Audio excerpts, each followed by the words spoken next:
Hello and welcome to today's Lantana Book Club. I'm Maleeha, and I'll be hosting today's exciting new episode. This week, we'll be joined by two of Lantana's fantastic new authors, Hannah Carmona and Rosie J. Pova. And together, we'll be gaining some great new insights into their new books and join each author for a fun activity you can all enjoy at home. But before we meet Hannah and Rosie, I'd like to share a little bit more about their beautiful new books. Our first book is called ANITA and the Dragons, written by Hannah Carmona and illustrated by Anna Cunha. This is a gorgeously illustrated story about courage and love, following the journey of a young girl as she immigrates to a new land. Our second book is called Sunday Ray, written by Rosie J. Pova and illustrated by Maleeha Mir. A sweet story about a shy young boy who loves books, but longs to play with the kids in his neighbourhood. There he finds real friendship, with a little bit of encouragement and some imagination. So, without further ado, let's meet our first author. Hi, my name is Hannah Carmona, and I am the author of this book right here, ANITA and the Dragons, and it is illustrated by the amazing Anna Cunha. And I'm excited to be answering a few questions that you guys have for me today. Question 1. What inspired you to write ANITA and the Dragons? What inspired me to write ANITA and the Dragons? It was based off of my mother's immigration story, and so her strength and her courage through that process is what inspired this book. She told us stories of what it was like to grow up in the Dominican Republic, what it was like with her family and with her siblings, and I felt like it was a story that I really wanted to share with the world to give other children that were her age at the time when this happened, to give them courage and to know that they're not alone in this journey and that they have the strength to do something that may seem big and scary like this.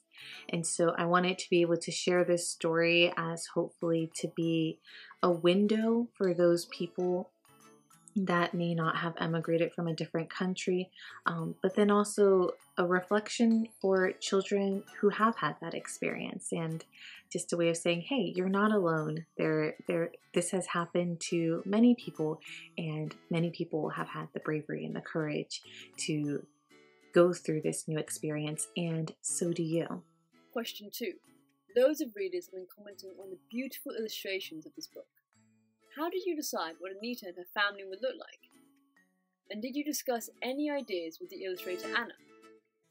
So how did I decide what ANITA was going to look like and her family, and did I have a lot of conversations with the illustrator?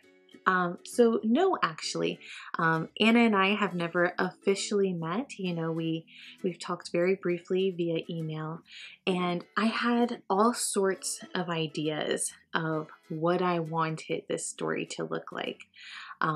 But as it turns out, I didn't even really need to express those ideas as detailed as I thought I was. I was able to put a couple of notes in my manuscript of what the road looked like that she was traveling down. I did say that, you know, she is Dominican, you know, this takes place in Dominican Republic. And then from there, my illustrator, she was just amazing. She took that, and it's like she saw the pictures in my mind and was just able to so beautifully depict that in this story. And, you know, the minute I saw the initial drawings, I just knew. I was like, yes, that's it. From the way she used the pastels to the colors, to the way she did the clothing, the skin tones, all of it was just perfect. And, you know, I didn't have any notes or anything like that, you know. It was just honestly, I lucked out with just such a talented illustrator, because like I said, it's like she saw the pictures in my head and was able to put that on this page for me, and it's more beautiful than even I could have imagined. Question 3. This book is multilingual. It features Dominican Spanish. Why was it so important to you to write a multilingual story? So why is it important for me to write a multilingual book?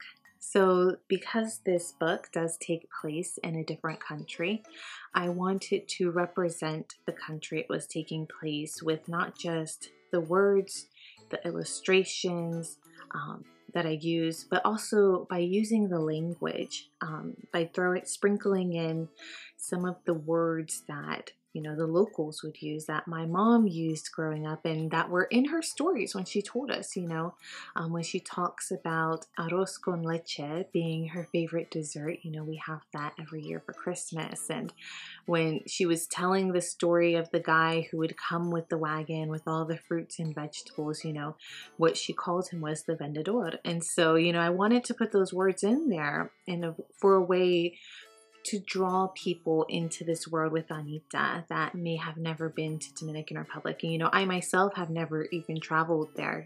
I hope to one day.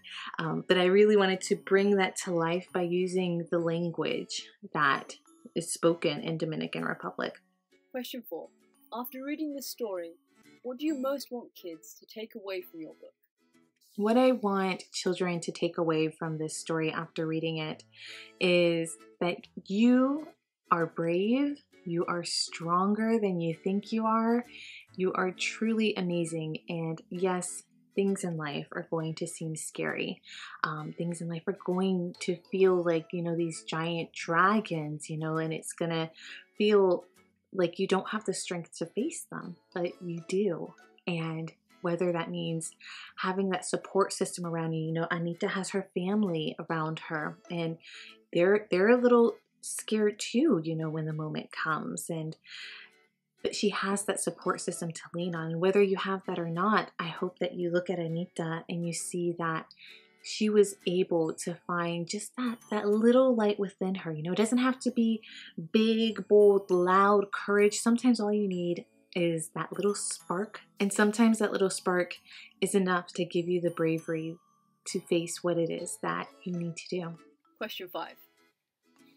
This question comes from one of our readers, Jamie, who is age 9. He asks, did you live in a village? And where did you migrate to? And was this book based on your own experiences? And why do you call the airplanes dragons? So was this book based off of my personal experience? It was not based off of my experience. I was born in the US. I was born in California, and my dad was in the Army. So we traveled to many different places within the United States. And for me, they would call us, Army brats. That's what they call children that travel around a lot when your parents are in the Army.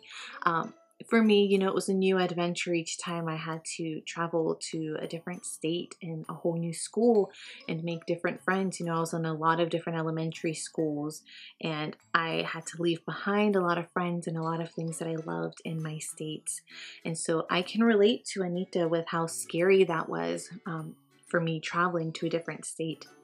But like I mentioned in the beginning, this specific story is actually based off of my mother's immigration story. And she did grow up in the village that is described in this story. And like I mentioned with the illustrations, Anna so perfectly depicted what that village looked like that my mother grew up in. And the way, the sights, the sense, the feel of it all is what I hope to capture in this book, so that you could feel in the same place as Anita. But yeah, the village, the airport, all those details are based off of my mother's life and my mother's village that she lived in the Dominican Republic. And why did I depict the airplanes as dragons? So when my mom would tell us stories about where she grew up in her village in Dominican Republic, it was a very poor area. So it wasn't fancy. She didn't have running or hot water. There wasn't a lot of food in the fridge. It was a very poor neighborhood. But she said she never felt poor. She loved her neighborhood. She felt like she lived in a palace. And so that is where Princesa Anita came from.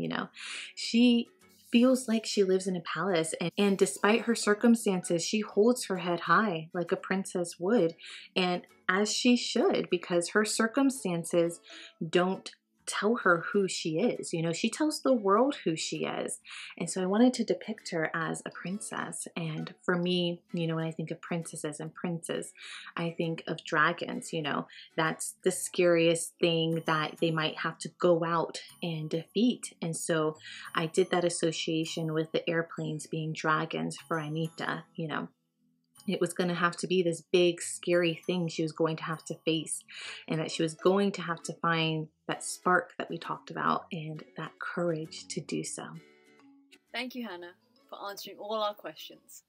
Thank you guys so much for the amazing questions. And we are going to jump into a little activity. So in the book, Princesa Anita talks about how arroz con leche is her favorite food. And this is a delicious dessert that we make around Christmas, sometimes during Thanksgiving. However, you can really eat it anytime. You know, you can have it for breakfast, you can have it for lunch, and it's just a really fun, delicious dish. And so my mom and I are going to make some arroz con leche for you guys. For this dish, you will need milk, butter, sugar, rice, salt, cinnamon sticks, 12 ounces of carnation milk, vanilla, and raisins. My mom also warned that you need this very special metal pot called a caldero and a metal spoon. However, if you don't have those two things and still want to make this recipe, don't worry. Your secret is safe with me. Begin by filling your pot about halfway with water.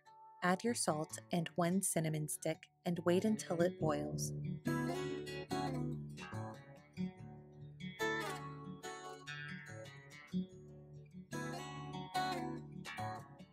While waiting, you can begin washing your rice. We used about 1.5 cups for this recipe.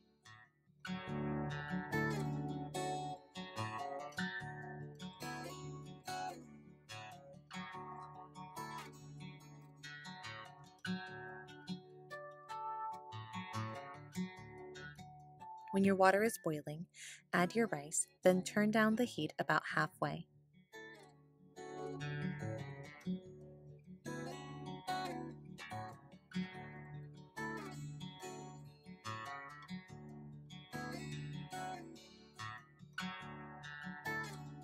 Let it sit for about 15 minutes, but make sure you continue to stir or the rice will stick to the bottom of the pot. When the rice has absorbed almost all the liquid, add enough milk to cover the rice, about double the milk amount as you had rice.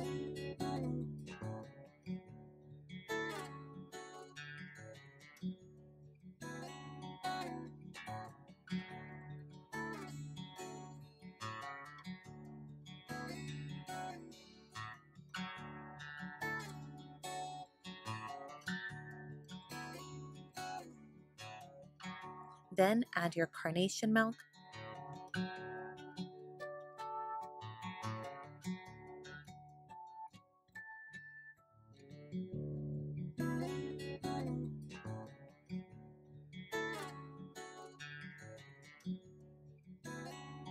about 2 cups of sugar, and 4 handfuls of raisins.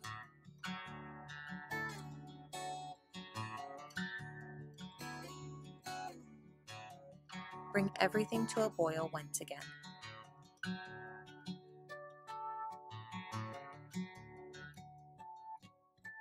Once it hits a boil, let everything simmer for another 15 minutes or so, again being sure to stir it every couple of minutes. When the rice is nice and plump and everything has thickened up nicely, add a dash of vanilla. I promise a little goes a long way here. And about half a spoonful of butter. Let simmer, being sure to stir every so often until the butter is melted, about 5 to 10 minutes. It's easy to overstir here, so make sure your mixture is not thinning out. If it is, immediately stop stirring and scoop into your serving dishes.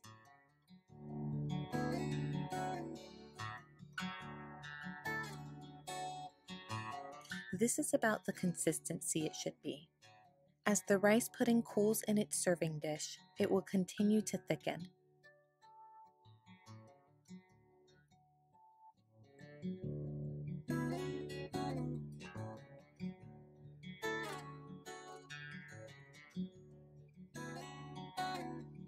enjoy it warm, or let it cool entirely and put it in the fridge for later.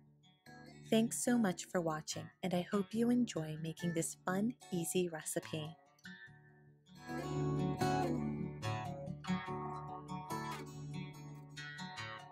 Thank you again. I hope you enjoy your tasty dessert, and I look forward to speaking with you guys again soon. Bye! We really hope you enjoy the activity with Hannah and all the questions that she answered. And now it's time to meet Rosie J. Pova, author of Sunday Rain. We have a few questions that we'd love for her to answer. Question 1. What inspired you to write Sunday Rain? The inspiration for Sunday Rain came to me from a childhood memory. I remember playing in a warm summer rain. It was pouring and I was soaking wet, but I felt so carefree and adventurous. It was a really happy memory for me. So I decided to take that moment and use it to write the story. Even though it changed a lot and it has nothing to do with the real memory, I still use that spark, and I'm so happy that it turned into a book that I can now share with all the kids. Question 2. The book's protagonist, Elliot, is a massive bookworm, which of course we love. Were you a bookworm as a child? And what was your go-to read? Yes, I was definitely an introvert and a bookworm, just like Elliot. I loved being indoors and reading or listening to music, sometimes daydreaming whenever I needed an escape. Those were the things I did, and that was my way of getting away if I needed a break as a child. As far as the books I was reading, there weren't very many growing up in Bulgaria, children's books in particular, growing up in Bulgaria. I don't even remember having any picture books in my home library, but what I read a lot were Brothers Green stories, for example. I also had a vinyl of Cinderella, and I must have listened to that a million times because I knew it by heart and it was my favorite. Question 3. There's so much fun and active play in Sunday Rain.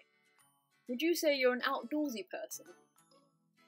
Where could you likely be found on a rainy day? Well, even though I played outside a lot as a child, I wouldn't call myself an outdoorsy person. I'm definitely not an indoors person. I love to be inside. And what I would be most likely doing on a rainy day, probably reading, listening to music, watching the rain. I love a rainy day, just listening to the rain.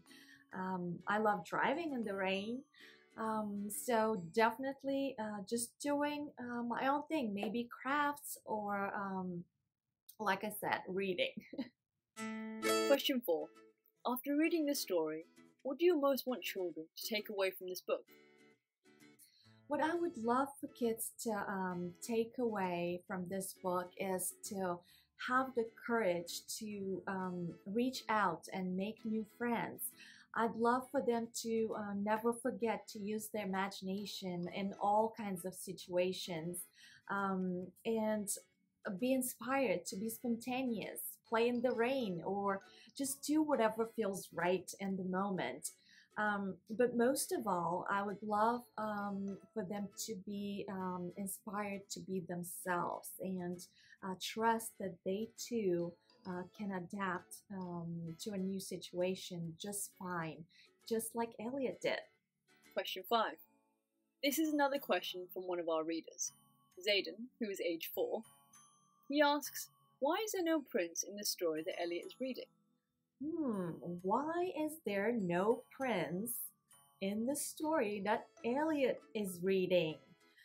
Good question, Zayden. Well, I'm going to let you in on a little secret.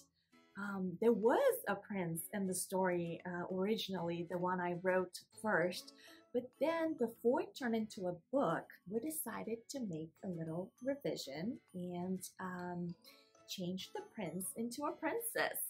And we thought, well, why not for a girl to fight the dragon and save the kingdom? She can certainly do that, and of course she can help everybody. And so that was very inspiring to me, and I decided to make that change. And I'm really happy with the way the story turned out. I hope you like the book still, but I think that was a good choice to make and a good change. Thank you so much for your questions, Aiden. Thank you so much, Rosie, for answering all our questions. Now, let's get on to the activity.